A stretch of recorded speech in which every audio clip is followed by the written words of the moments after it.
औज़ु बिल्लाहि मिनश्शैतानिर्रजीम बिस्मिल्लाहिर्रहमानिर्रहीम। सामीन, इमाम अली अलैहिस्सलातु वस्सलाम का फरमान है कि बारिश का कतरा सांप और सीप दोनों के मुंह में गिरता है। सांप उसे जहर और सीप उसे मोती बना देता है। जिसका जैसा ज़र्फ होता है वैसी ही तख्लीक होती है। जो लोग आले मोहम्मद अलैहिमुस्सलातु वस्सलाम की शान में तौहीन आमेज जुमले कहते हैं वो असल में अपने ज़र्फ की निशानदही करते हैं। अल्लाह ने कुरान में इरशाद फरमाया है कि अल्लाह के सिवा जिनको ये पुकारते हैं उनको गाली ना दो, ऐसा ना हो कि वो लाइल्मी में हद से बढ़ जाएं और अल्लाह को गालियां दें। गैर शिया के पहले खलीफा अबू बकर ने उर्वा को ऐसी कौन सी शर्मनाक बात कही जो मैं बयान तो नहीं कर सकता लेकिन गैर शिया कुतब से दिखा सकता हूँ। किताब का नाम तारीख़ तबरी है, जिसको गैर शिया के यहाँ अल्लामा का दर्जा रखने वाले अबी जाफ़र मोहम्मद बिन जरीर तबरी मुतवफ़ा 310 हिजरी ने लिखा है और इसका तर्जुमा सैयद मोहम्मद इब्राहीम नदवी और तरतीब शब्बीर हुसैन कुरैशी ने की है और ये नफीस अकेडमी उर्दू बाज़ार कराची से छपी है। जिल्द इसकी 2 सफ़ा 250 और हेडिंग इसकी हज़रत अबू बकर और उर्वा में तल्ख कलामी है और रवायत आप मुलाहिज़ा कर लीजिए।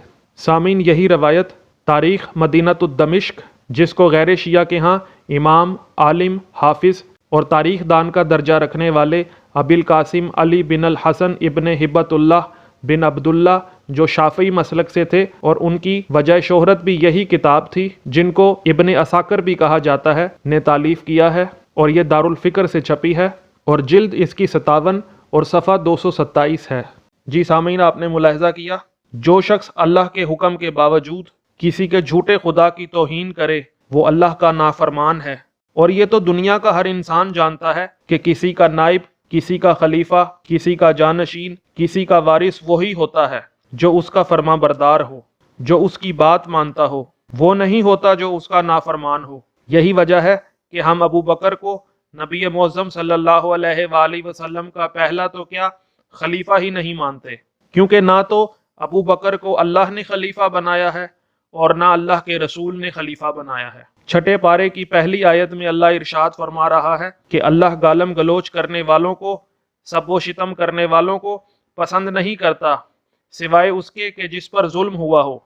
तो जिसको अल्लाह पसंद नहीं करता, जिसको अल्लाह अपना महबूब नहीं रखता, उसे अपना खलीफा कैसे बना सकता है? क्या आपने दुनिया में कोई ऐसा बादशाह देखा है जिसने अपने गैर महबूब इंसान को अपना खलीफा बनाया हो, अपना जानशीन बनाया हो, अपना नाइब बनाया हो? सोचने वालों के लिए इसमें निशानियां हैं।